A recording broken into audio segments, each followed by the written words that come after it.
भारताच्या सर्वोच्च न्यायालयानं अनुसूचित जाती जमाती आरक्षण उपवर्गीकरणाच्या आणि क्रिमिलेअर संदर्भात 1 ऑगस्ट 2024 रोजी दिलेला निर्णय हा असंविधानिक आणि सामाजिक फूट पाडणारा असा आहे. तसंच सामाजिकदृष्ट्या अत्यंत घातक ठरणार असून सर्वोच्च न्यायालयाच्या निर्णयाचा निषेध समाज बांधवांकडून व्यक्त होतोय.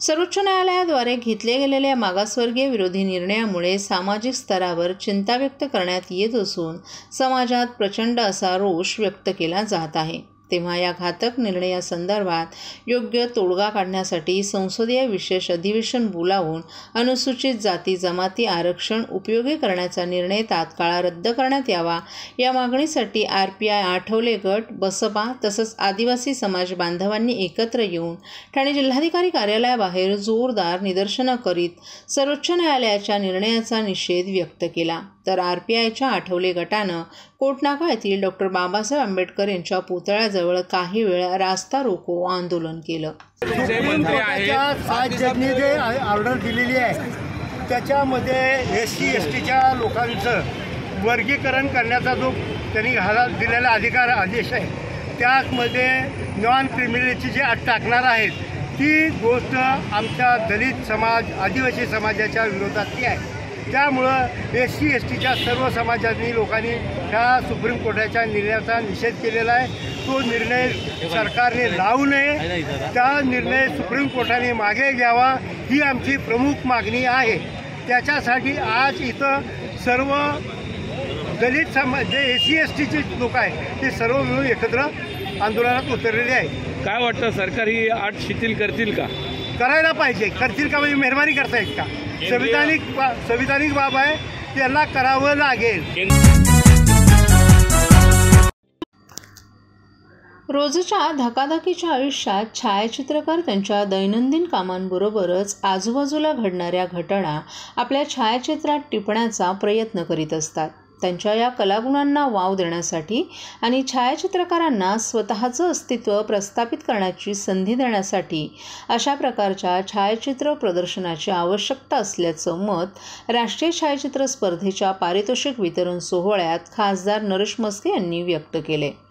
19 ऑगस्ट या जागतिक छायाचित्र दिनानिमित्त ठाणे महानगरपालिका आणि ठाणे दैनिक पत्रकार संघ यांच्या संयुक्त विद्यमानं 17 ते 20 ऑगस्ट या कालावधीत हिंदू हृदय सम्राट शिवसेना प्रमुख बाळासाहेब ठाकरे स्मारक येथे राष्ट्रीय छायाचित्र स्पर्धा आणि प्रदर्शन आयोजित करण्यात आलं होतं. या राष्ट्रीय छायाचित्र स्पर्धा आणि प्रदर्शनाचा पारितोषिक वितरण सोहळा आज पार पडला. या सोहळ्यास खासदार नरेश म्हस्के, आमदार संजय केळकर, अतिरिक्त आयुक्त संदीप माळवी, अतिरिक्त आयुक्त प्रशांत रोडे, उपायुक्त मिनल पालांडे, पद्मश्री सुधाकर ओलवे, अभिनेत्री काजल काटे, ठाणे दैनिक पत्रकार संघाचे अध्यक्ष आनंद कांबळे, कार्याध्यक्ष विकास काटे, उपाध्यक्ष दीपक शेलार तसंच सेक्रेटरी निलेश पानमंत, खजिन विभव बिरवटकर, सदस्य प्रफुल्ल गांगुर्डे, अमर राजभर, अनुपमा गुंडे, अशोक गुप्ता, पंकज रोडेकर, सचिन देशमाने आदी पदाधिकारी तसंच ज्येष्ठ छायाचित्रकार पलाश उपस्थित होते. नागरी कामांबरोबरच सामाजिक, सांस्कृतिक, कला आणि क्रीडा अशा विविध कार्यक्रमांना पाठिंबा देणारी ठाणे ही एकमेव महापालिका असल्याचं खासदार नरेश म्हस्के यांनी नमूद करीत या स्पर्धेतील विजेत्या छायाचित्रकारांचं कौतुक केलं. छायाचित्र ही कला आहे. या कलेत छायाचित्रकारांनी सातत्य ठेवणं आवश्यक असल्याचं सांगत आमदार संजय केळकर यांनी सर्व छायाचित्रकारांचं कौतुक केलं.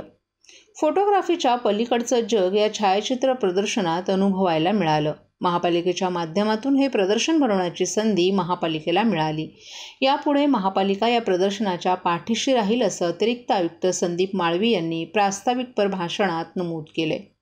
ठाणे शहर दैनिक पत्रकार संघाचे अध्यक्ष आनंद कांबळे यांनी मनोगतात ठाणे महापालिकेनं सहकार्य केल्याबद्दल पालिका आयुक्त सौरभ राव यांचे आभार व्यक्त केले. या स्पर्धेसाठी देशभरातून छायाचित्रकारांचा उत्स्फूर्त प्रतिसाद मिळाला असल्याचंही नमूद केलं. राष्ट्रीय स्तरावरील स्पर्धेसाठी वाईल्ड लाईफ या विषयात प्रथम पारितोषिक हिरा पंजाबी, द्वितीय संदीप यादव, तृतीय लाझरस पॉल यांनी तर उत्तेजनार्थ पारितोषिक हिरा पंजाबी आणि बिजू बोरा यांना प्राप्त झाले. परफॉर्मिंग आर्ट या विषयामध्ये प्रथम पारितोषिक गणेश नामदेव मेमाने, द्वितीय मनोज गोविंद मुसळे, तृतीय संजय बापटे यांनी पटकावला असून उत्तेजनार्थ क्रमांक शंतनू बोसे, अरुल डॅनम, होरिझन यांना मिळालं. फेस्टिवल या विषयामध्ये प्रथम राकेश रसाळ, द्वितीय शरद पाटील, तृतीय आकाश येवगे यांनी पारितोषिक पटकावलं असून उत्तेजनार्थ पारितोषिक श्रवण तांडलिया आणि शंतनू दास यांनी पटकावलं. राष्ट्रीय स्तरावरील स्पर्धेतील तिन्ही विषयांसाठी प्रथम क्रमांकाचं प्रत्येकी 50,000, द्वितीय क्रमांकासाठी प्रत्येकी 25,000 तर तृतीय क्रमांकासाठी प्रत्येकी 15,000 आणि चौथा आणि पाचवं पारितोषिक प्रत्येकी 3,000 रुपये देण्यात आले. तसंच महाविद्यालयीन तरुण तरुणींसाठी रिफ्लेक्शन हा विषयही ठेवण्यात आला होता. मोबाईलच्या माध्यमातून ही छायाचित्र पाठवण्यात आली होती. यामध्ये प्रथम पारितोषिक महेश आंब्रे, द्वितीय सई चासकर, तृतीय शिवाजी धुते यांनी पटकावलं असून उत्तेजनार्थ पारितोषिक कौशिक आणि पियुष पाष्टे यांनी पटकावले. या स्पर्धेतील विजेत्यांना रोख पारितोषिकासह सन्मानचिन्ह आणि प्रशस्तीपत्रकही देण्यात आले. तसंच सहभागी सर्व छायाचित्रकारांना सहभाग प्रमाणपत्रही देण्यात आलं. महाराष्ट्रातील भगिनींना आधार देणारी राज्य शासनाची मुख्यमंत्री माझी लाडकी बहीण योजना. या योजनेअंतर्गत अल्प उत्पन्न गटातील 21 ते 65 वयोगटाच्या भगिनींना मिळणार दरमहा 1,500 रुपयांची मदत. अर्ज करण्यासाठी 31 ऑगस्ट 2024 पर्यंत मुदतवाढ. कुटुंबाचं वार्षिक उत्पन्न 2.5 लाख रुपयांपेक्षा कमी असलेल्या महिला पात्र. कुटुंबाकडे पिवळं किंवा केशरी रेशन कार्ड असल्यास उत्पन्नाचा दाखला आवश्यक नाही. पांढरं रेशन कार्ड असेल किंवा रेशन कार्ड नसेल तर कुटुंबाचं वार्षिक उत्पन्न 2.5 लाखांपेक्षा कमी असल्याचा दाखला आवश्यक. योजनेसाठीचा ऑनलाईन अर्ज नारी शक्ती दूत ॲपवरून किंवा पोर्टलवर भरता येईल. ज्या भगिनींना ऑनलाईन अर्ज भरता येत नसेल त्यांच्यासाठी अंगणवाडी, ग्रामपंचायत, वॉर्ड ऑफिस, सेतू सुविधा केंद्रामध्ये किंवा आशाताई बचत गटाच्या CRP यांची मदत उपलब्ध. आता आपल्याला अभिमानानं म्हणता येईल, सुखी आणि सुरक्षित आहे माझी लाडकी बहीण.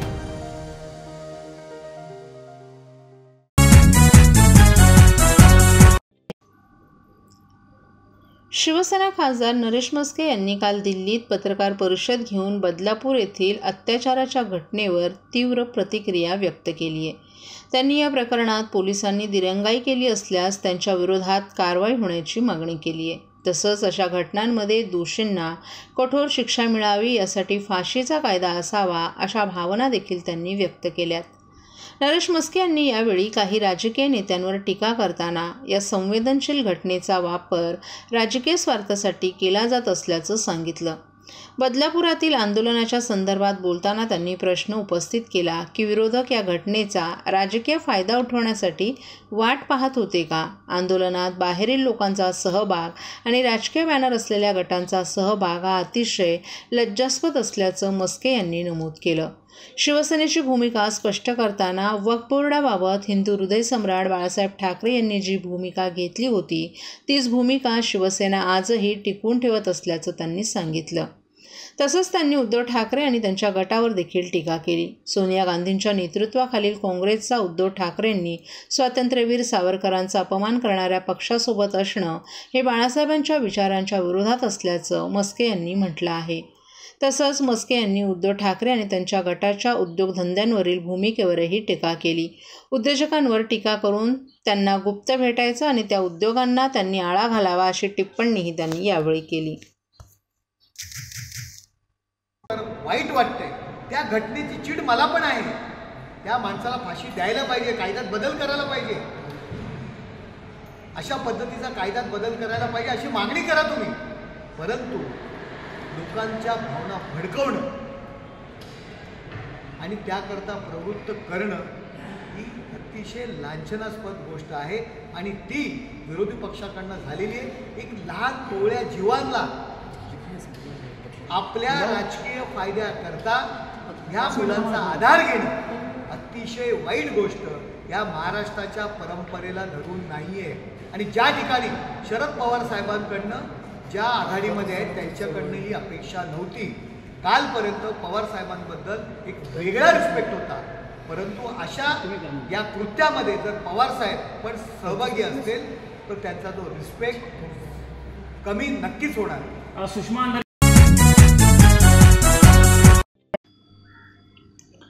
लोकसभा निवडणुकीनंतर आता विधानसभेसाठी सर्वच पक्षांनी कंबर कसली असून यातच राष्ट्रीय मराठा पार्टी देखील आता निवडणुकीच्या रिंगणात उतरली आहे. राष्ट्रीय मराठा पार्टी सर्व जाती धर्म समावेशक पक्ष तिसरी आघाडी स्थापन करून तिसऱ्या आघाडीचे अध्यक्ष अंकुशराव पाटील यांच्या अध्यक्षतेखाली ठाण्यात एका बैठकीचं आयोजन करण्यात आलं होतं. आगामी विधानसभा निवडणुकांच्या पार्श्वभूमीवर महाराष्ट्रात सर्वच ठिकाणी उमेदवार देणार असल्याचं पक्षाकडून सांगण्यात आलं.